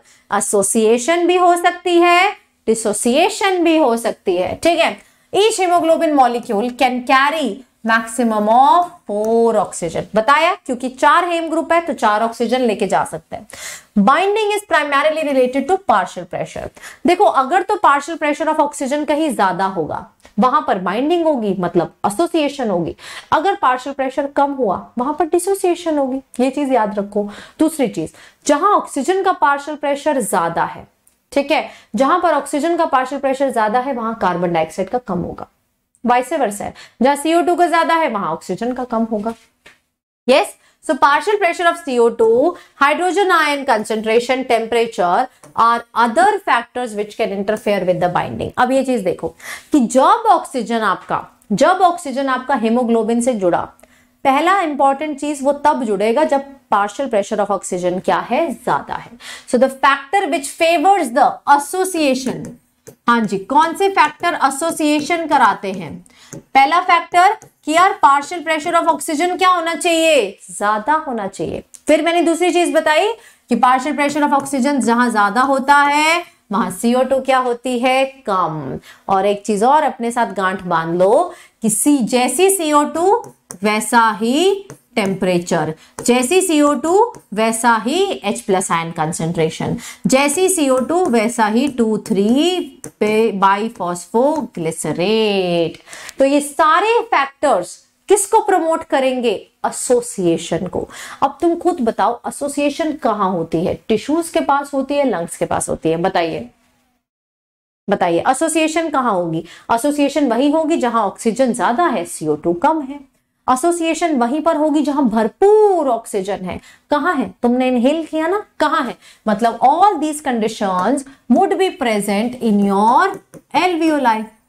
कहां पर मिलेंगी बच्चे ये कंडीशन? आपको एल्वियोलाई में मिलेंगी। और इससे डिसोसिएशन देख लो। अब डिसोसिएशन देख लो, यहीं से क्लियर है, सब कुछ ऑपोजिट कर देना आपने, ठीक है। डिसोसिएशन कहां पर होगी? जहां पर पार्शियल प्रेशर ऑफ ऑक्सीजन क्या है, कम, और जैसा ऑक्सीजन उससे रिवर्स CO2, मतलब पार्शियल प्रेशर ऑफ CO2 क्या है यहां ज्यादा, जैसा CO2 वैसा टेम्परेचर, जैसा CO2 वैसा H+ आयन, और जैसा CO2 वैसा ही 2,3-BPG या फिर DPG बोल लो इसको, ठीक है, क्लियर है। और अब डिसोसिएशन कहां होती है, एल्वियोलाई या फिर टिश्यूज में? कंडीशंस देख लो, डिसोसिएशन वहां है जहां CO2 ज्यादा है। CO2 ज्यादा कहां पर होगा, आपके टिश्यूज में। यस, ये पॉइंट क्लियर। ये दोनों पॉइंट क्लियर तो तुम्हें ऑक्सी हीमोग्लोबिन डिसोसिएशन कर्व पे कभी प्रॉब्लम नहीं आती, कभी नहीं आ सकती। और एक चीज तुम्हें बताइए केमिस्ट्री में H+ आयन कम का क्या मतलब होता है, pH क्या है, हायर। यहां पर pH क्या है अपनी, हायर। H+ आयन ज्यादा मतलब pH क्या है, कम, है ना। Lower the pH more will be the acidity, acidity ज्यादा मतलब H+ आयन ज्यादा। यस, चलिए। सो ये आपके सामने दिया हुआ है oxyhaemoglobin dissociation curve. So when we plot partial pressure of oxygen against percentage saturation of haemoglobin, ठीक है, that is called as oxyhaemoglobin dissociation curve.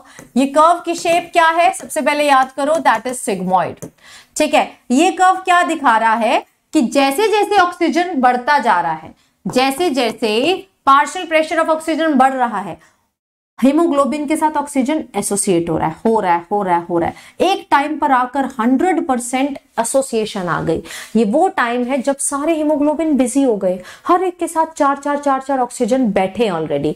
अब तुम कितना भी ऑक्सीजन का पार्शियल प्रेशर बढ़ा लो, इससे ज्यादा थोड़ा बाइंडिंग हो सकती है। हीमोग्लोबिन तो लिमिटेड है ना, 15 ग्राम ही है तुम में, इससे ज्यादा तो नहीं बढ़ेगा। कितना ही ऑक्सीजन लेते जाओ और बाइंडिंग नहीं होगी। सो यहां पर आ जाती है 100% सैचुरेशन।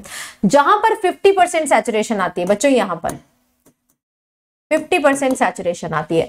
अगर आप इस ग्राफ को एक्सटेंड करोगे, प्लॉट करोगे, this is going to be somewhere come around 27 mm of Hg। And जहां पर जिस पार्शियल प्रेशर पर haemoglobin is 50% saturated, that partial pressure is called as P50। क्या बोलते हैं उस पार्शियल प्रेशर को हम, P50। Now always remember, lower the P50 the sooner you will reach 50% saturation। समझे? जितना कम P50 होगा कि यार अभी तो थोड़ा सा प्रेशर ही बढ़ाया था, 50% सैचुरेशन हो भी गई है ना, क्योंकि P50 वो पार्शियल प्रेशर है जहां पर 50% सैचुरेशन है। तो lower the P50 better for the reaction, है ना। So we can say that P50 is inversely proportional to the affinity। क्या है बच्चों, P50 is inversely proportional to the affinity। जल्दी P50 आ जाना मतलब जल्दी आपने कम पार्शियल प्रेशर पे ही आपने 50% सैचुरेशन अचीव कर ली है, ठीक है। So it is inversely proportional to the affinity, right. चलिए, so oxyhemoglobin dissociation curve is useful in studying the effect of factors like partial pressure of CO2, H+ ion concentration and binding of oxygen with the hemoglobin। अब बात करते हैं यार alveoli में क्या हो रहा है। एल्वियोलाई में ये देखो, ये मैंने बता दिया वैसे एल्वियोलाई में क्या हो रहा है, यही हो रहा है ना। एल्वियोलाई में ऑक्सीजन का पार्शियल प्रेशर है हाई, CO2 का कम, टेम्परेचर कम और H+ भी कम, ठीक है।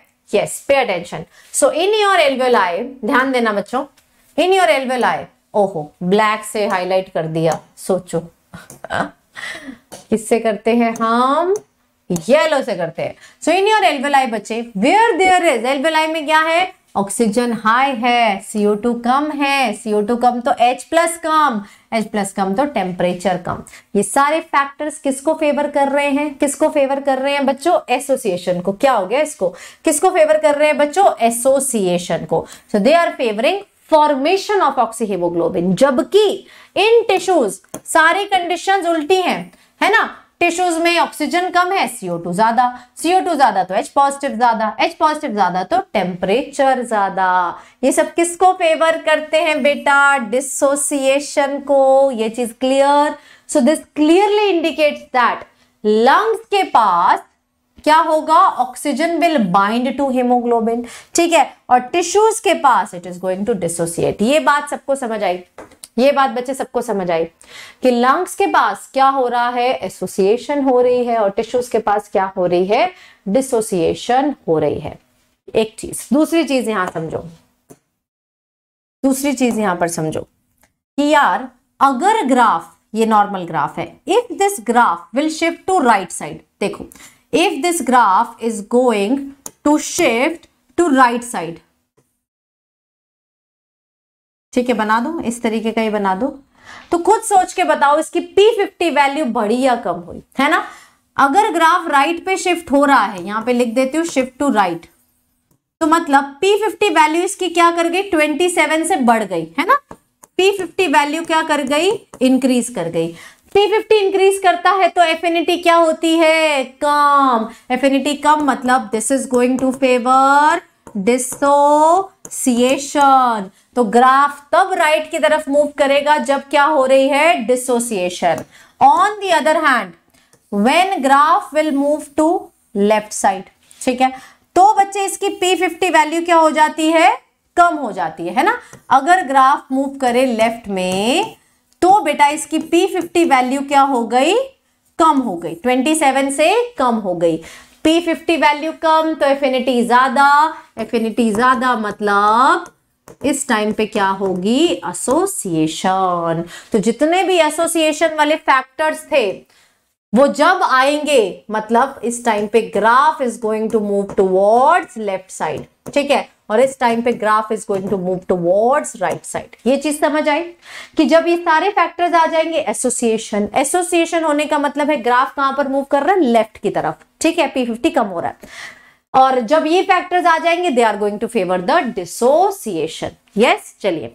सो every 100 ml of oxygenated blood delivers around 5 ml of oxygen to the tissues under normal physiological condition, जो कि जब आप एक्सरसाइज करते हो तो कितना हो जाता है, 3 टाइम्स हो जाता है. ये मैंने आपको निकालना भी सिखाया कि 5 ml कैसे आया, याद है कि नहीं है, याद है कि नहीं है बच्चों, कि हीमोग्लोबिन का अमाउंट कितना होता है, हीमोग्लोबिन का अमाउंट कितना होता है, 12 ग्राम टू 15 ग्राम पर 100 ml ऑफ ब्लड, है ना. This is the amount of haemoglobin in your blood, ठीक है.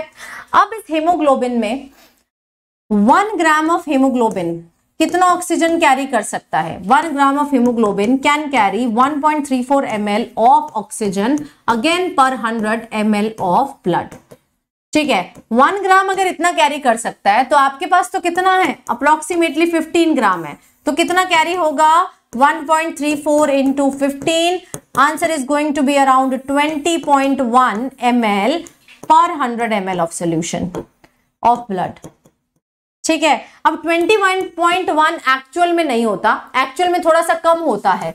तो आर्टीरियल ब्लड में कितना ऑक्सीजन होता है, 20.1 से थोड़ा कम, that is 19.4 ml per 100 ml of blood.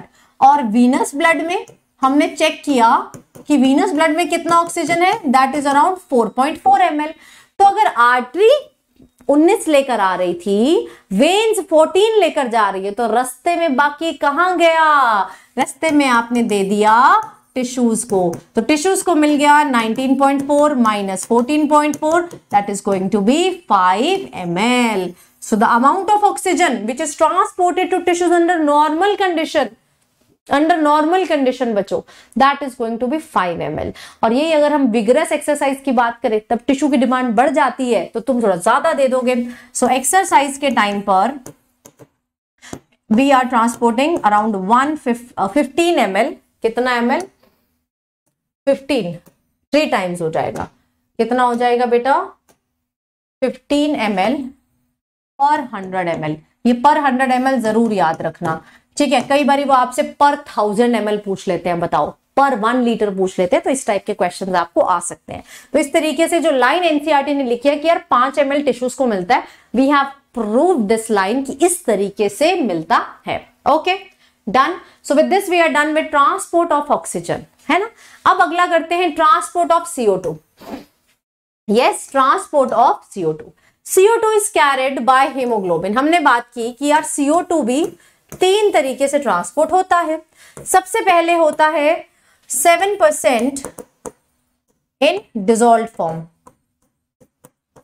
With plasma, ठीक है, विद प्लाज्मा। यस, देन बच्चे बचा हुआ 20 to 25% किसके साथ जाएगा? हीमोग्लोबिन। अब क्वेश्चन यहां आता है कि हीमोग्लोबिन के पास तो 2 पार्ट्स थे, एक हेम पार्ट था, एक ग्लोबिन पार्ट था। ऑक्सीजन जाता था हेम पार्ट के साथ, CO2 किसके साथ जाएगा? CO2 is going to get transported with the globin part, not the heme part, ये याद रखना। और बचा हुआ 70% किसके साथ जा रहा है? बाइकार्बोनेट के साथ जा रहा है। इसमें एक एंजाइम की अति आवश्यकता है, कार्बोनिक एनहाइड्रेज, जो कि किस में ज्यादा होता है? आरबीसी में, ठीक है। So CO2 is going to bind with haemoglobin, ठीक है, to form carbamino haemoglobin. Yes, this binding is related to partial pressure. ये बाइंडिंग कहां पर होगी? टिश्यूज के पास होगी एसोसिएशन, और लंग्स के पास हो जाएगी dissociation. When partial pressure of CO2 is high, है ना, तब ऑक्सीजन का कम होगा। ये केस कहां मिलता है? टिश्यूज में मिलता है, इतना तो समझ गए हो, है ना।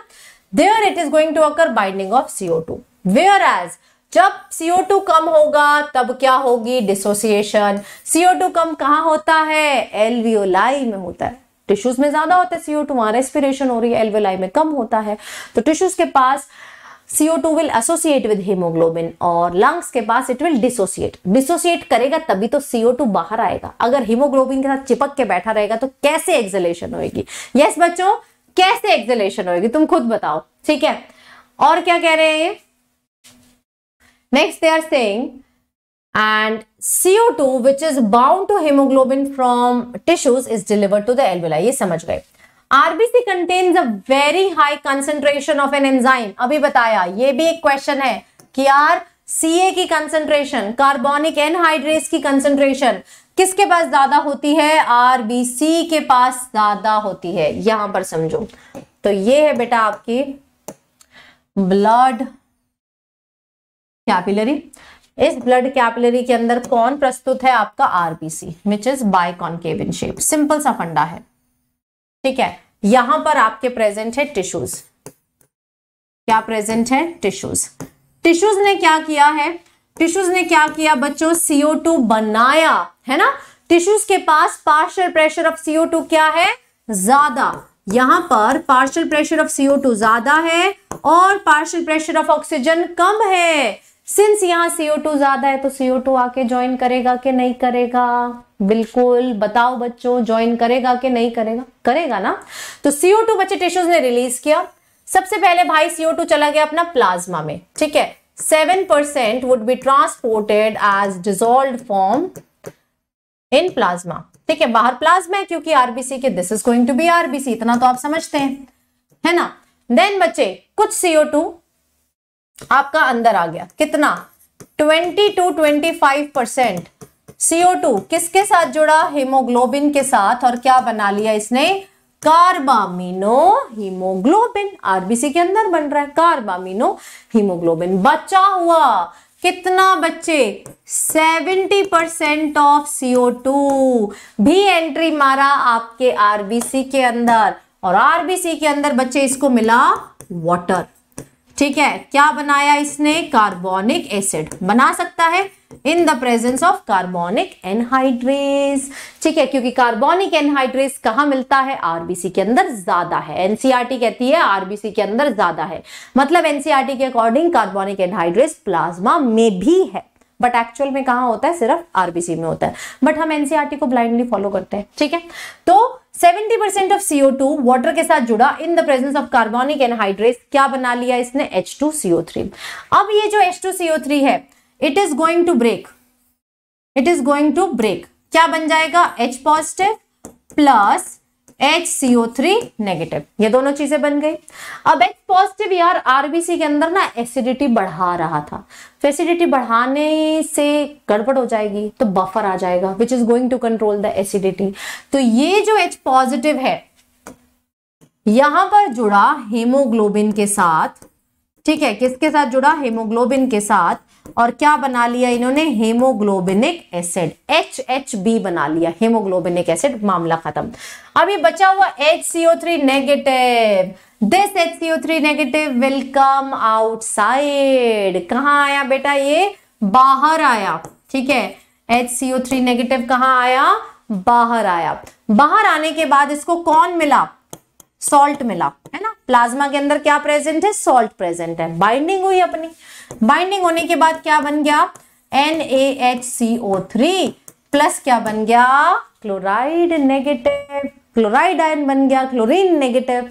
अब देखो, अंदर से एक नेगेटिव चार्ज बाहर आ रहा था, अंदर का नेगेटिव वाला बैलेंस डिस्टर्ब हो गया, इक्विलिब्रियम डिस्टर्ब हो गया। उसी चीज को बैलेंस आउट करने के लिए, बच्चों क्लोराइड क्या जाएगा? अंदर जाएगा। जितना HCO3 नेगेटिव बाहर आएगा उतना नेगेटिव चार्ज तुम्हें अंदर देना पड़ेगा। This shift is called as chloride shift, this shift is called as Hamburger's phenomena. क्या बोलते हो बच्चों इसको? क्लोराइड शिफ्ट और Hamburger phenomena. That in order to balance the negative charge inside the RBC, है ना, हमें बाहर से क्लोराइड आयन भेजना पड़ रहा है। तो ये सारा चीज कहां हो रहा है? टिश्यूज के पास। टिश्यूज के पास अब 70% CO2 किस फॉर्म में आ चुका है? सोडियम बाइकार्बोनेट की फॉर्म में आ चुका है। अब ये जो सोडियम बाइकार्बोनेट की फॉर्म में आया है, ये बच्चे ट्रांसपोर्ट होता जाएगा, कहां पहुंच जाएगा? किसके नजदीक पहुंच जाएगा? ब्लड के थ्रू एल्वियोलाई के पास। एल्वियोलाई के पास सारी रिएक्शंस उल्टी हो जाएंगी, सारी रिएक्शन, मतलब NaHCO3 क्या बनाएगा? HCO3 negative. HCO3 नेगेटिव अंदर जाएगा, क्या बना लेगा? H2CO3। H2CO3 फिर टूटेगा, क्या बना लेगा? CO2, और CO2 एल्वियोलाई से बाहर। All the reactions they are going to reverse near your alveoli. इतना क्लियर? बताओ मैम को, बता दो सब बच्चे कि क्लियर हुआ कि नहीं हुआ। इतना सब बच्चे बताएंगे मैम को। यस, इज दिस क्लियर और नॉट? जिसको क्लियर हो रहा है फटाफट से थम्स अप बनाते जाओ, चैप्टर खत्म होने वाला है। ठीक है, और शेयर भी करते जाओ। So the enzyme carbonic anhydrase, it is going to facilitate this reaction, हमने पढ़ लिया है। So at the tissue site बच्चों, जहां पर CO2 क्या है? हाई है, वहां पर CO2 will enter into the RBC and plasma. ठीक है, क्या बना लेगा? HCO3 नेगेटिव, देख लिया है।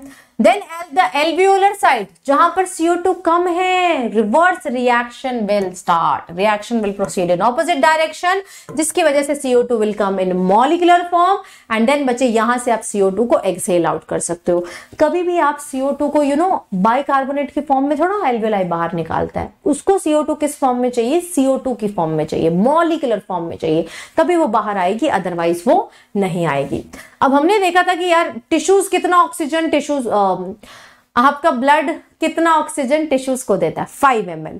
तो आपके डीऑक्सीजनेटेड ब्लड में कितना CO2 जाता है एल्वियोलाई को? कितना? So every 100 ml of deoxygenated blood delivers about 4 ml of CO2 to the alveoli. Very important, very very very important. ठीक है, ठीक है बच्चों, याद रहेगा। नेक्स्ट टॉपिक आता है आपका रेगुलेशन ऑफ रेस्पिरेशन। रेस्पिरेशन को कौन कौन रेगुलेट करता है? Nervous system is responsible. Then nervous system के अलावा कुछ सेंसिटिव रीजन्स है, chemosensitive regions, they are responsible. सबसे मेजर रीजन जो रिस्पॉन्सिबल है आपकी involuntary breathing. Breathing is involuntary, आपके हाथ में नहीं है। ठीक है, आपके हाथ में नहीं, आप चाह कर भी आपकी ब्रेथ थोड़ी देर से ज्यादा नहीं रोक सकते, लेकिन बच्चों इस इनवॉलेंट्री ब्रीदिंग को कंट्रोल कर सकते हैं हम, फास्ट कर सकते हैं, स्लो कर सकते हैं by your respiratory rhythm centre which is located in medulla oblongata. So human beings have a significant ability to maintain and moderate. आप रोक या स्टार्ट नहीं कर सकते, यहां पर स्टॉप और स्टार्ट नहीं लिखा हुआ, यहां क्या लिखा हुआ, मेंटेनेंस लिखी हुई है. कैसे कर सकते हैं, according to the demands of body tissues. जब आपके बॉडी टिश्यूज को ज्यादा चाहिए, मान लो आप दौड़ लगा के आए हो, है ना, भाग रहे हो, तब ज्यादा ऑक्सीजन चाहिए तो ज्यादा काम करा लेंगे, फास्ट करा देंगे. जब बच्चे आप रेस्ट कर रहे हो तो कम चाहिए तो धीरे धीरे कर लेंगे. This is done by neural system, nervous system में है, मतलब कुछ ना कुछ ब्रेन में होगा. A specialised centre which is present in medulla, very important, that is called as RRC, respiratory rhythm centre. ये मेजर सेंटर है बच्चों, प्राइमरी सेंटर है which is responsible for the regulation. इसके अलावा भी कुछ सेंटर है आपके पॉन्स में सिचुएटेड है बेटा. कहां पर सिचुएटेड है, पॉन्स में सिचुएटेड है. One is called as pneumotaxic centre. ये न्यूमोटैक्सिक सेंटर क्या कराता है, आपको डीप ब्रेथ्स कराता है, डीप इनहेलेशन. क्या कराता है, डीप इनहेलेशन. ठीक है, अब डीप इनहेलेशन से क्या होगा, हाँ जी, डीप इनहेलेशन से क्या होगा, शैलो ब्रेथ्स. ये तो एप्नियोस्टिक सेंटर कराता है. ये क्या कराता है बच्चों, शैलो ब्रीदिंग, है ना.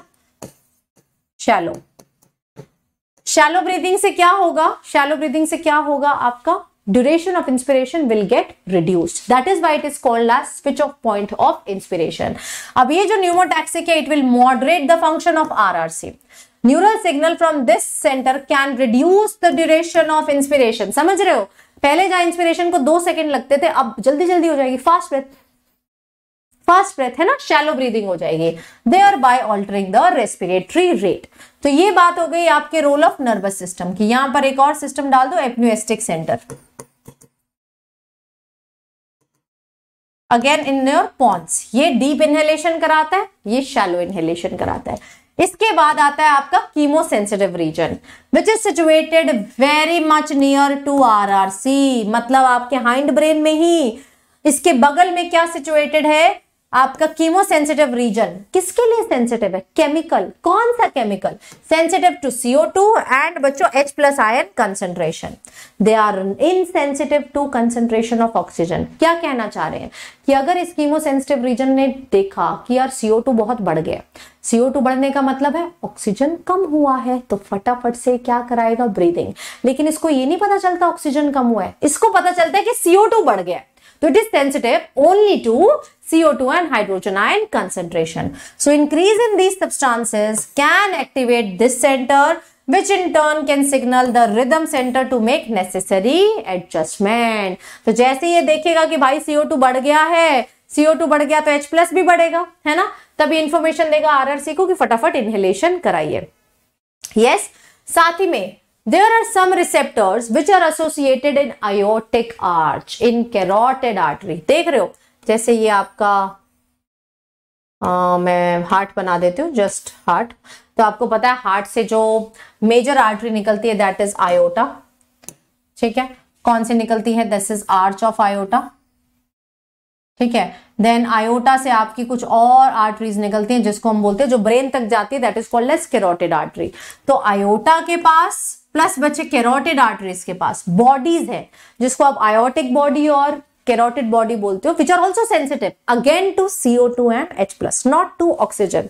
तो ये क्या करेंगी, they can also recognize changes in the CO2 and बच्चे H+ ion concentration and they will send signal to the RRC for the remedial action. ये लास्ट लाइन इसकी सबसे इंपॉर्टेंट है, that the role of oxygen, that बच्चे the role of oxygen is insignificant. इसको कुछ पता नहीं चलता कि ऑक्सीजन है या नहीं है.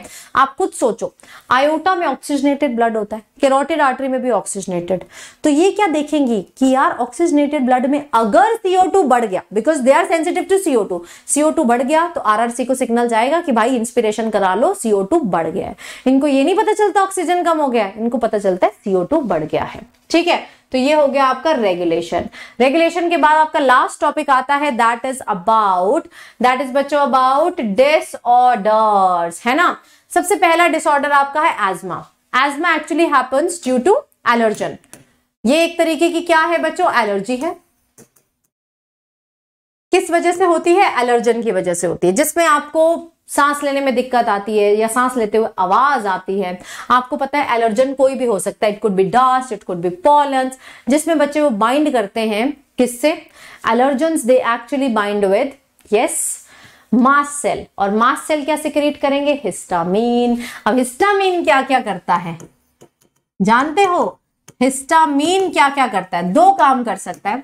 एक तो बच्चे ब्लड वेसल को डायलेट कर देगा, वैसोडाइलेटर, ठीक है, साथ ही में ब्रोंक्यूल्स को क्या कर देगा, कॉन्स्ट्रिक्ट, सो ब्रोंक्यो कॉन्स्ट्रिक्टर है ना, vasodilator as well as broncho constrictor. अब वैसोडाइलेशन तो चलो समझ आता है, रेड हो गए तुम, लेकिन ब्रोंको कॉन्स्ट्रिक्टर, हवा के अंदर जाने वाले पैसेज में आप कहीं रोकथाम लगा रहे हो, कॉन्स्ट्रिक्शन हो रही है, वहां पर कॉन्स्ट्रिक्शन होगी तो इस वजह से ब्रेथलेसनेस होगी, आवाज आएगी सांस लेते हुए। इसको ठीक कैसे करोगे, जो इन्फ्यूजर्स लेते हैं ना एस्थमेटिक पेशेंट, उनमें क्या होता है, उनमें एंटीहिस्टामिन होता है, वो एंटीहिस्टामिन ब्रोंक्यूल्स को फिर से डायलेट कर देगा और उनकी सांस के पैसेज को बिल्कुल नॉर्मलाइज कर देगा। नेक्स्ट बच्चों वो डिसऑर्डर है जो स्मोकिंग से बहुत ज्यादा होता है, emphysema. It's a chronic disorder. ऐसा नहीं है कि आज हुआ कल ठीक हो जाएगा, इसको होने में भी सालों लग जाते हैं और फिर सालों आपके साथ भी रहता है। In which alveolar walls are damage, very important, क्या डैमेज हो रहा है, एल्वियोलर वॉल, जिसमें बच्चे रेस्पिरेटरी सरफेस एरिया डिक्रीज हो रहा है। आप देख रहे हो ऐसे सिचुएशन हो जाएगी, पहले एल्वियोलाई थे इस तरीके से, ठीक है, एम्फाइसेमा के बाद ये हालत हो गई है, देख रहे हो, बीच में से क्या हो गया, बीच में से आपका इतना हिस्सा गायब हो गया, वॉल डैमेज हो गई। गायब होने का मतलब है surface area has decrease and the major cause बेटा इट इज सिगरेट स्मोकिंग। जो लंबे समय तक सिगरेट स्मोकिंग करते हैं, देखो आपकी सिगरेट की डिब्बी पे भी लिखा होता है it is injurious to health, so you have to accept it by it is injurious to health, please do not even try it out of curiosity. Next आता है ऑक्यूपेशनल रेस्पिरेटरी डिसऑर्डर।